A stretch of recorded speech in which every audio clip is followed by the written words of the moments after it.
mofinaina isan'andro atolotry ny mpitandrina rakotina valina maoly.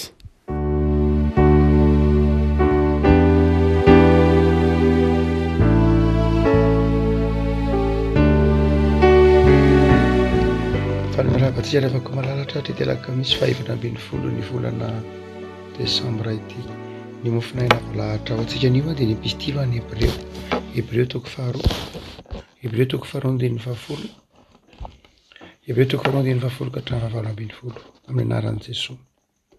Fa mendrika izay antony nanaovana ny zavatra rehetra sady nahariana ny zavatra rehetra raha mitondra zanaka maro ho any amin'ny voninahitra ny hahatanteraka ny tompon'ny famonjena ireo amin'ny fahoriana. Fa iray ny havian'izy roa na izay manamasina na izay amasinina, koa izany no tsy mahamenatra azy hanao ireo hoe rahalahy ka manao hoe hitory ny anaranao amin'ny rahalahiko eo amin'ny fiangonana no idirako anao. Ary koa izaho atoky azy. Ary indray koa indreto izaho sy ireo zaza nomen'Andriamanitra.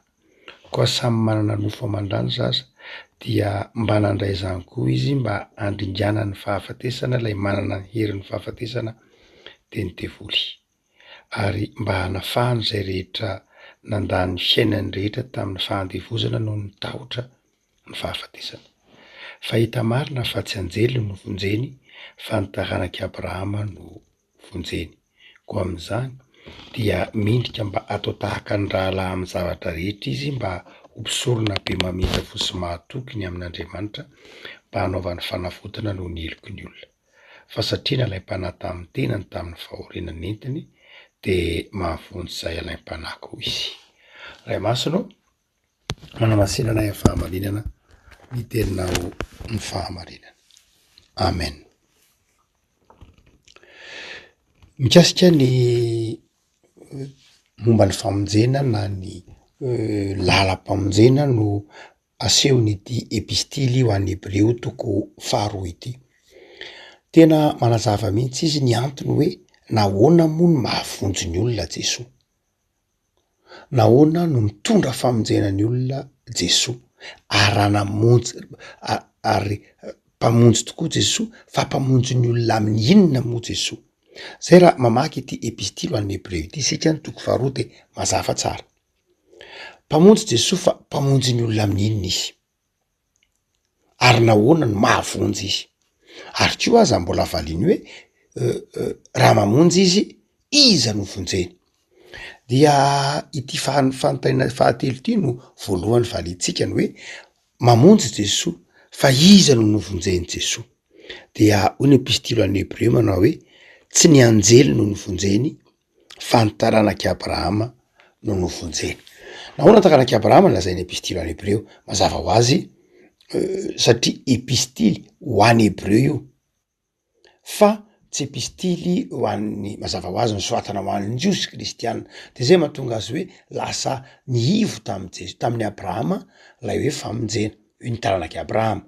Fa raha mamaky ny filazantsaraka ny Lioka atsika dia mipakatra any amin'ny taranak'i Adama lay fitanisana ny olona vonjeny Jesosy. Fa Matthieu sy Hebreo moa dia samy nisoratana ho an'ny Jiosy dia mijanona teo amin'ny taranak'i Abrahama ihany. Fa raha toa ka somary mivelatra amin'ny soratra masina hafa isika dia mazava fa tsy anjely no vonjeny Jesosy fa ny olombelona rehetra. Ny taranak'i Adama sy Eva no vonjeny Jesosy. Nahoana no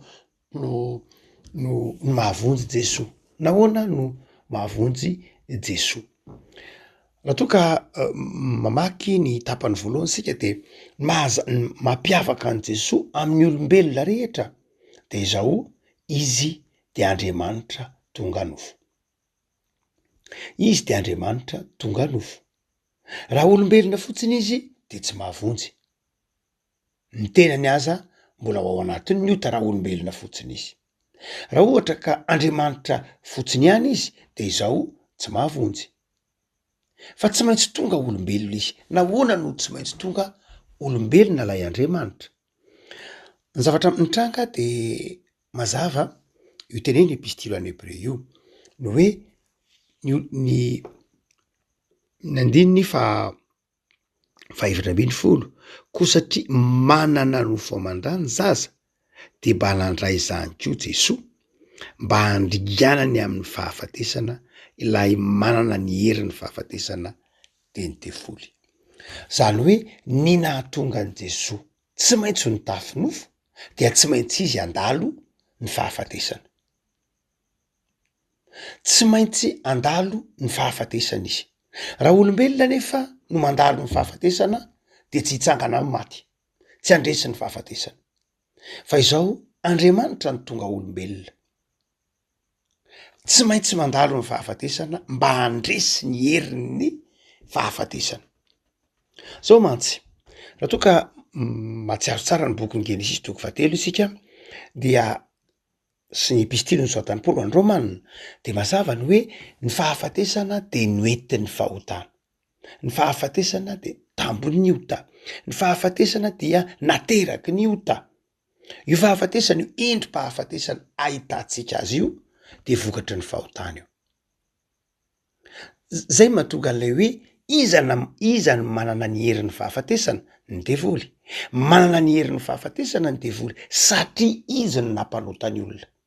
Izy no nampanota ny olona. Nampanota ny olona izy mba hahatonga ny olona ho tratran'ilay fahafatesana. Ary de nanjary nanana ny herin'ny fahafatesana ny devoly satria izy no nampanota. Avy aminy zany lay ota.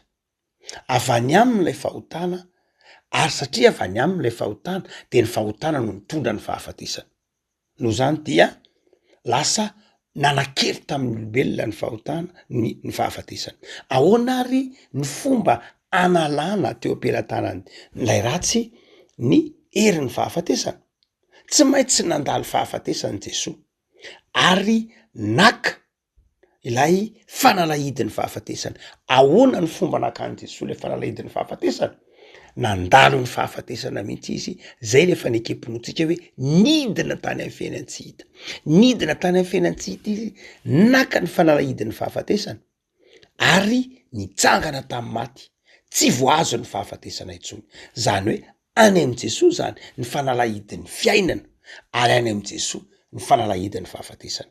Raha ohatra ka olombelona tsotra tsy manana zany lalana izany, raha olombelona tsotra de maty de tsy mitsangana. Dia rehefa maty tsy mitsangana de andairan'lay fahafatesana zany izy dia tsy afaka naka lay fanalahidin'ny fahafatesana.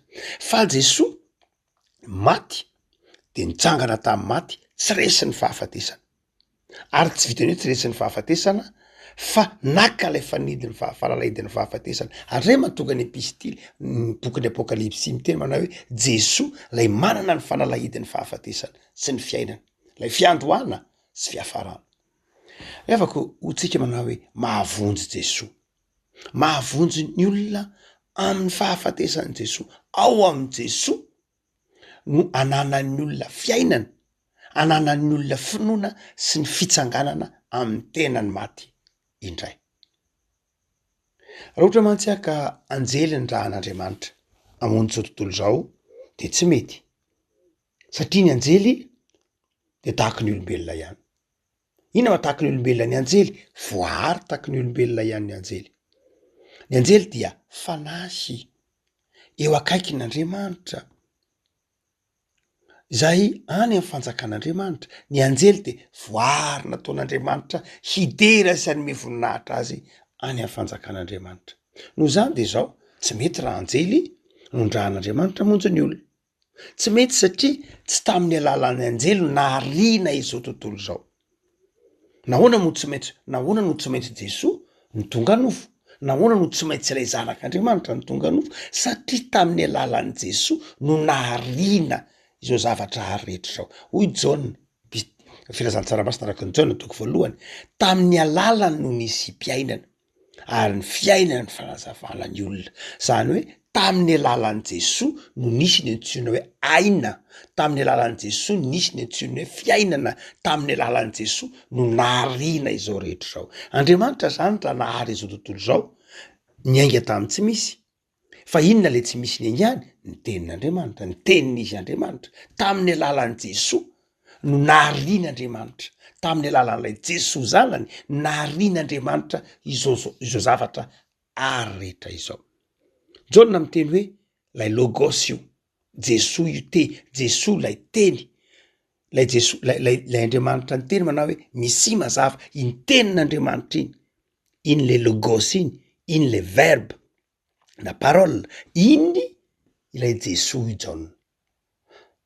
Lay tenin'Andriamanitra nahariany zao tontolo zao ao amin'ny Genesis 1:1-5 iny lay Jesoa ho Jaona. Ary ny boky Noabolana de manazava manao hoe lay Noabolana 2:10 sy ny manaraka ray de miteny manao hoe fony nahary zao tontolo zao Andriamanitra de teo aho, fony nametraka ny rairendrian'ny lanitra de teo aho, za lay fahendrena. Ny boky Noabolana de manondro ilay fahendrena naharian'Andriamanitra zao rehetra zao. De ny boky Noabolana de azo itarafana hoe Jesoa lay fahendrena noentin'Andriamanitra nahary izao tontolo zao. Ary satria zany tamin'ny alalan'i Jesoa no nahariana zao rehetra zao, de tsy maintsy amin'ny alalan'i Jesoa ihany no amonjena izao rehetra zao, tsisy vahaorana hafa. Tsy Andriamanitra ray akory no nombona atao amin'ny hazo fijaliana, tsy ny anjely no nombona atao amin'ny hazo fijaliana, tsy ny Andriamanitra fanahy ny tonga olombelona, fa lay zanak'Andriamanitra no tsy maintsy ho tonga olombelona, satria tamin'ny alalany nahariany zao rehetra zao, azy zao rehetra zao. Zay mamaly ny fanontaniana manao hoe fa nahoana moa zany no tsy maintsy Jesoa e? Tsy maintsy Jesoa, tsy mety olombelona. Raha olombelona dia mpanota de tsy mahavonjy olombelona. Raha anjely de zao fa na tsy tamin'ny alalan'ny anjely nahariany zao rehetra zao, fa tamin'ny alalan'i Jesoa. Nahoana no mahavonjy ny olona rehetra Jesoa? Satria nitsangana tamin'ny maty izy, satria nandresy ny fahafatesana izy. Hotsika manao hoe inona koa ny famonjena nentin'i Jesoa? Famonjena nentin'i Jesoa de zao koa fanafahana ny olona ho afaka tamin'ny fanandevozany tahotra ny fahafatesana. Andininy tapany fahatelo amin'ny 10:10. Nandany ny fiainany rehetra tamin'ny fahandevozana noho ny tahotra ny fahafatesana. Zany hoe ny olona eto ambonin'ny tany de andevoziny tahotra ny fahafatesana. Ary io tsy hoe tahotra ny fahafatesana tahak'ilay resantsika hoe phobie-na fahafatesana hoe necrophobie na thanatophobie, tsy zay loatra, tsy hoe phobie-na fahafatesana hoe phobie-na mahita olona maty, fa tena tahotra lay fatorany lay tahotra ny fahafatesana mihitsy. Ny olombelona rehetra zany raha tsorina de zay. Matoa ny olombelona mangalatra, matoa ny olombelona mandainga, matoa ny olombelona manararoatra manao ratsy, matoa ny olombelona manararoatra manao ny tsy mety sy ny tsy marina, de satria ao anatin'ny olombelona ny tahotra ny fahafatesana. Tsy misy mahavonjy ny olona amin'ny alalan'ny tahotra ny fahafatesana io, eny epistily any Hebreo, raha tsy Jesoa.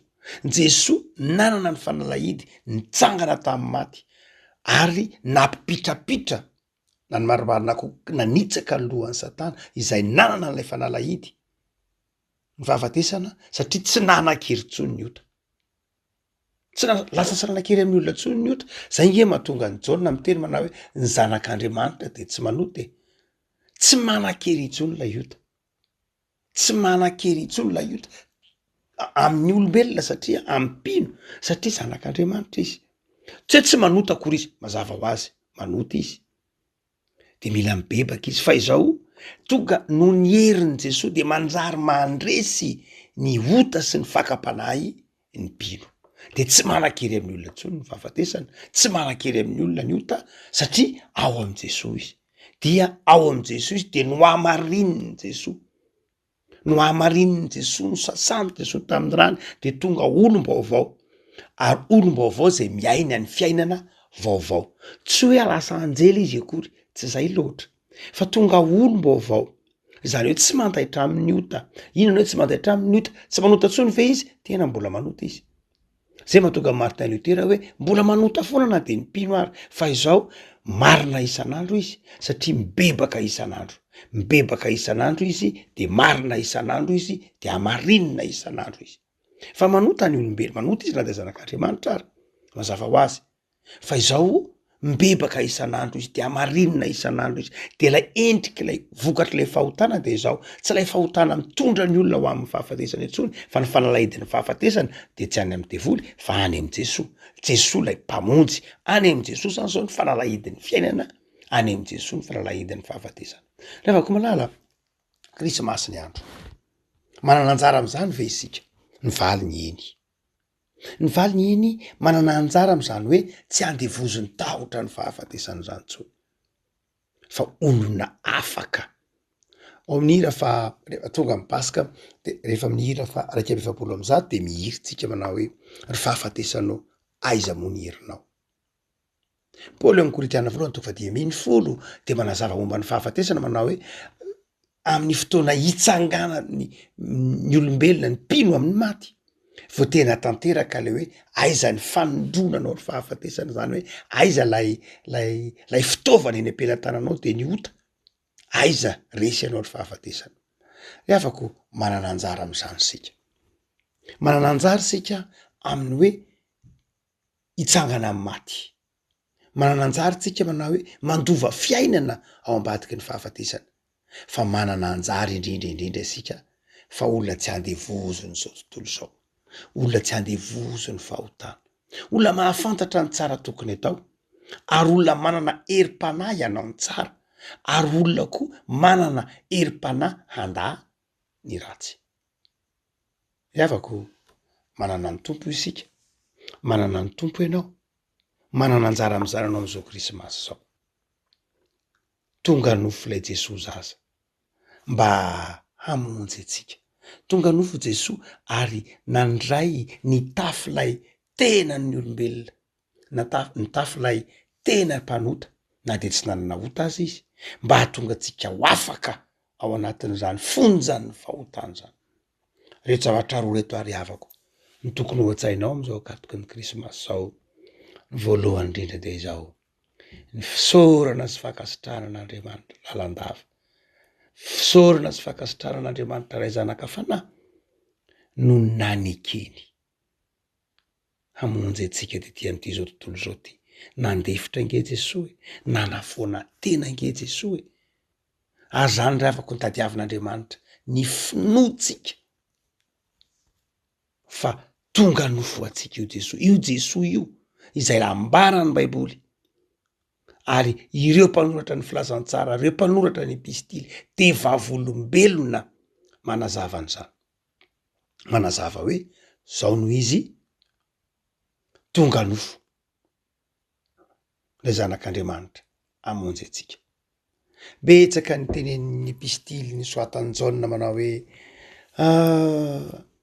any aoriana any de betsaka ny olona ho antikristy ary efa tazantsika mihitsy betsaka ny olona manohitra ny fahatongavan'i Jesosy olombelona betsaka ny manohitra ny fotom-pampianaran'ny kristianina betsaka ny olona mametra-panontaniana manao vazivazy ary no tena tonga nofo tokoa ve Jesosy inona no ambaran'io Baiboly io no atsapanao ny fahamarinan'ny tenin'ny tompo manao hoe efa eo ambaravarana rehefa tonga reo mpanohitra ny fivavahana mpanozongozona tsy hoe tsy mivavaka fotsiny tsy hoe manota ihany fa izao tena miteny ratsy mihitsy zany hoe tena manohitra mihitsy fa Jesosy de tsy Andriamanitra Jesosy de olombelona fotsiny Jesosy dia tsy zanak'Andriamanitra tena zay le ambaran'ny Baiboly hoe blasphemy tsy hoe ota fotsiny fa tena blasphemy mihitsy mandany Jesosy tsy ho zanak'Andriamanitra rehefa tonga zay rehefa mibetsaky zay rehefa mbi am'izay ianao Jesosy